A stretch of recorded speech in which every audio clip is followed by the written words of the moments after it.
දවසක් හැමෝටම අද අපි කතා කරන්නේ සිංහල සාහිත්‍ය සංග්‍රහය 10-11 ශ්‍රේණියේ තියෙන පොතේ ගුත්තිල වෙනනද කාව්‍ය පන්තිය. ඒතකොට ගුත්තිල කාව්‍ය රචනා කරන ලද්දේ වැත්තෑවේ හිමි විසින් කෝට්ටේ යුගයේදී. ඒ වගේම මේ ගුත්තිල කාව්‍ය රචනා කරන ලෙස ආරාධනා කරන ලදී සිරි පැරකුම් රජුට සේවය කළ අගමැති එරෙකුව සලාවත ජයපාල මැතිතුන් විසින්. එතකොට මෙහි පද්‍ය පන්ති 511ක් තියෙනවා. කෝට්ටේ යුගයේදී රචනා කරන්නේ වැත්තෑවේ හිමි විසින් රචනා කරන්නේ.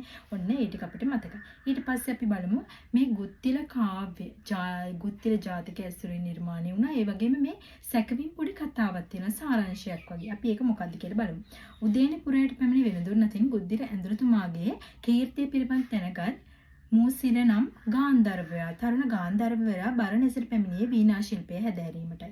තම ගුරුවරයා දැන සිටි සියලු ශිල්පය ගුරු මිෂ්ටියක්වත් තියාගන්න නැතුව සියලු ශිල්පයම කෙළපැමිණි අධ්‍යයනය කළ මේ මූසල රාජසභාවේ සේවයට ගියද ගුද්දිර ඇඳුරුතුමාගේ උදව්වෙන්. එහිදී තමා ගුරුවරයා හා සමානයේ සිටු මූසිල තෙමේ සමාන වැටුමක් සේවයට සමාන වැටුපක් ඉල්ලා සිටිනවා රජුගෙන්. ඊට පස්සේ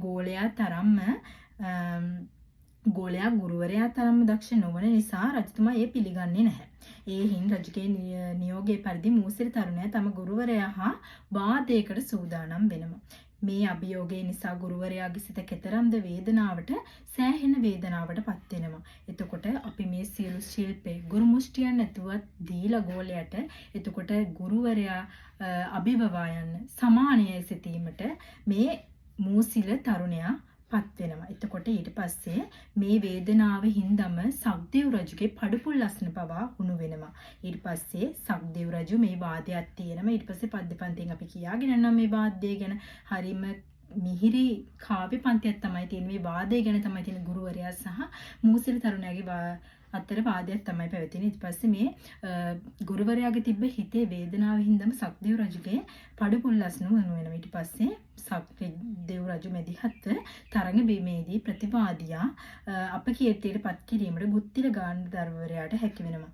දෙව්ලොවට බට සුරංගනන්ගේ රැඟුම් බලන්නට බරණැස් නුවරට හැකි විය. සක්දෙවිඳුන් අරයුමෙන් දෙව්ලොවේදී වීණා වාදනයක් පවත්වන්නද ගුත්තිල ඇදුරුතුමාට සිදු වෙනවා.